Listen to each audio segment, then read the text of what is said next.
Sometimes you have to go backwards to move forward. Welcome to MsMojo, and today we'll be counting down our picks for the top 10 artists who went back to their roots. The sky is more blue in Malibu. Before we begin, we publish new content every day, so be sure to subscribe to our channel and ring the bell to get notified about our latest videos.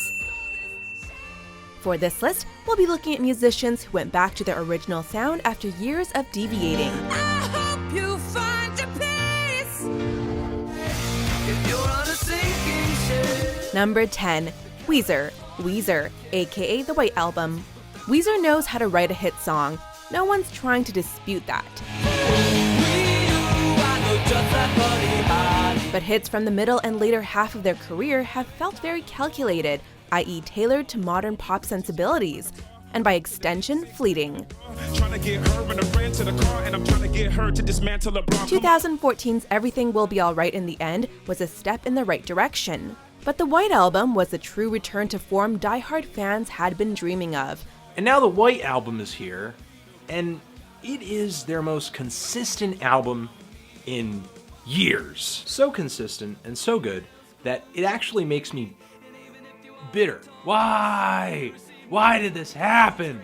As guided by producer Jake Sinclair, who once actually led a Weezer cover band, they were able to craft this critically acclaimed album, which boasted songs that sounded new and inspired, but were perfectly steeped in the sound that first brought them success.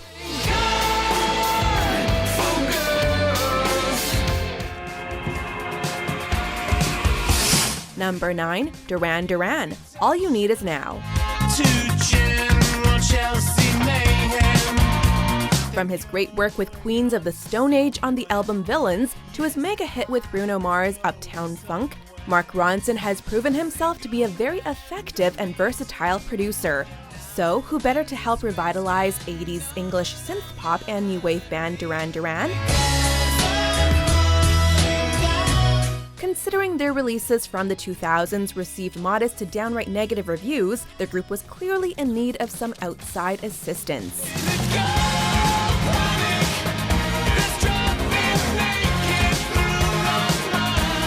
And with the guidance of Mark Ronson, who peeled back their musical layers and helped them rediscover the Duran Duran sound, the band was able to produce this critically acclaimed 2010 release, which one reviewer called their best album since 1982's Rio.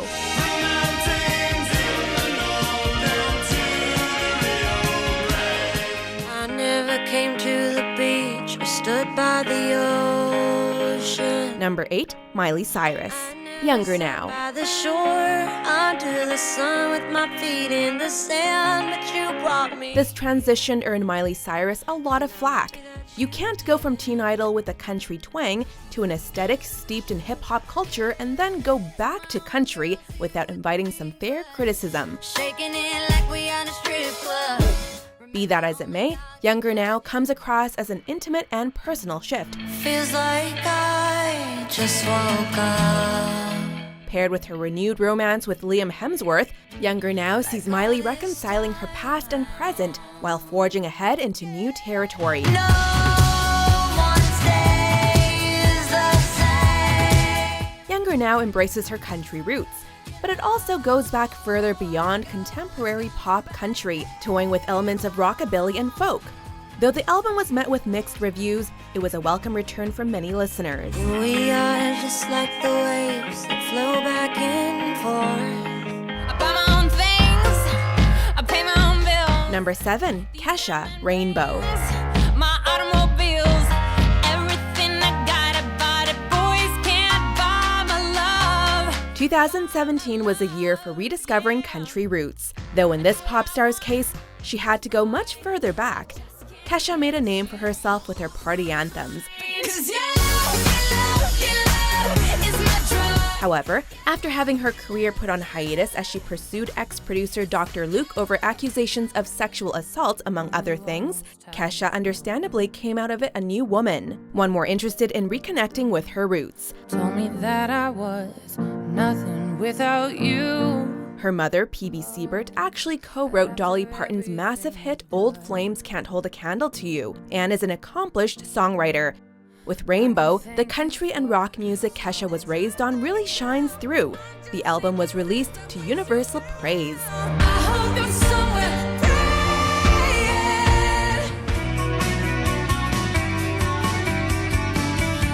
Number 6, The Cure, Disintegration. I don't care if Monday's blue, Tuesday's grey and Wednesday too. This English rock band produced some of its biggest hits when embracing pop, but they started off playing music best described as gothic rock. The innocence of sleeping children, just in white and slowly dreaming. The sound heard on early albums like 17 Seconds and Pornography was moody, atmospheric, and dark. Doesn't matter if we all die. Though modestly successful, it wasn't until their mid-80s shift towards a more eclectic and jovial sound that they found international attention.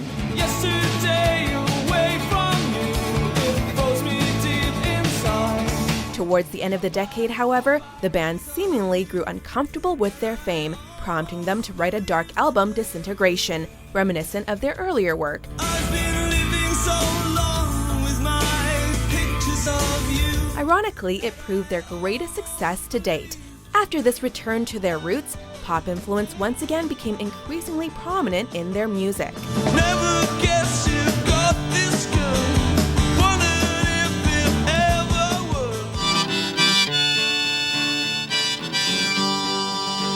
would. Number 5, Bob Dylan, Good As I've Been to You.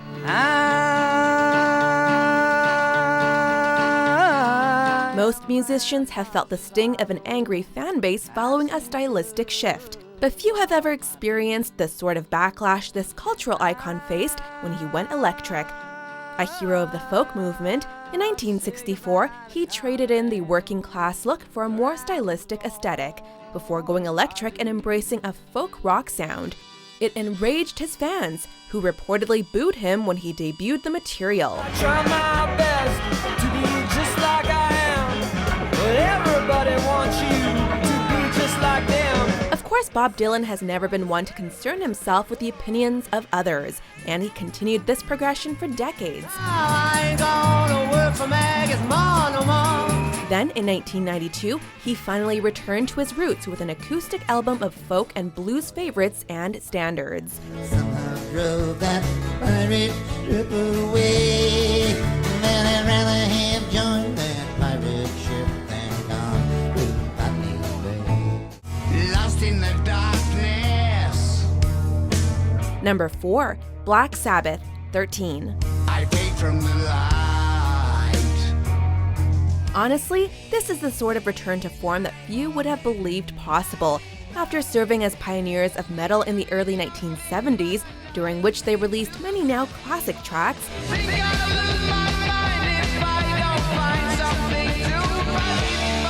Black Sabbath began to fall apart in 1979 with the departure of singer Ozzy Osbourne. Though they would continue with various lineups and experiment with stylistic shifts for decades, nothing could recapture the magic of their first albums. Faith of my father, my brother, my man. Then in 2011, something truly unbelievable happened. The band announced that they were reuniting to record a new album with Ozzy. Though fans had every reason to fear the worst, 13 impressed fans and critics alike.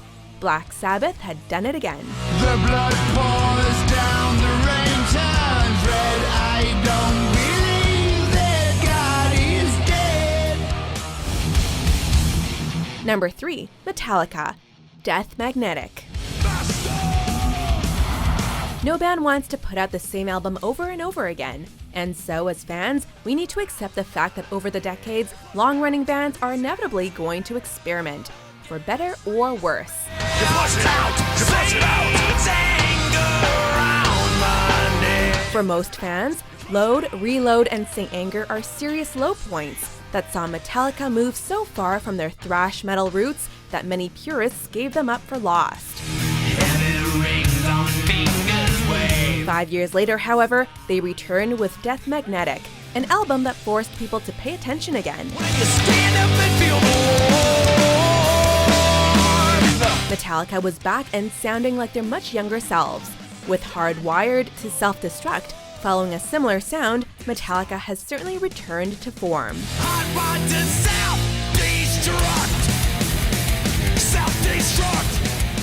When are you gonna come down? When are you going to land? Number 2, Elton John, Too Low for Zero and Songs from the West Coast. An artist's return to their roots isn't a guarantee that they'll stay there. For Sir Elton John, his roots appear to be a place he returns to whenever his career needs a boost after periods of experimentation. And sure enough, his classic style consistently pays off. After 4 albums that failed to make much of an impact, Elton John teamed up with longtime lyricist Bernie Taupin and his 70s backing band for the Back to Basics 1983 album, Too Low for Zero.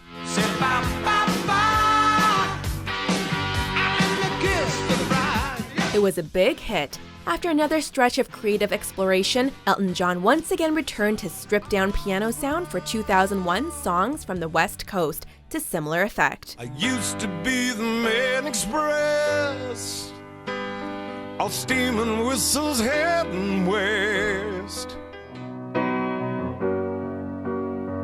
Number 1, The Beatles, Let It Be. When I find myself in times of trouble, Mother Mary comes to me. Unlike many artists on our list, the Beatles never lost their way, they just evolved. The band started off as an energetic and upbeat, catchy rock and roll band that borrowed from R&B in a unique way, before developing into an increasingly experimental pop rock group focused on layered production. We all live in a yellow submarine. Unfortunately, as has been well documented, tensions grew in the band, and they began recording separately.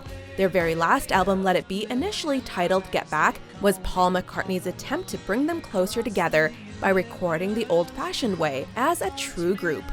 The results speak for themselves, but sadly, it was a bookend rather than the start of a new chapter. As they make their way across the universe. Do you agree with our picks? Check out these other great clips from MsMojo and subscribe for new videos every day.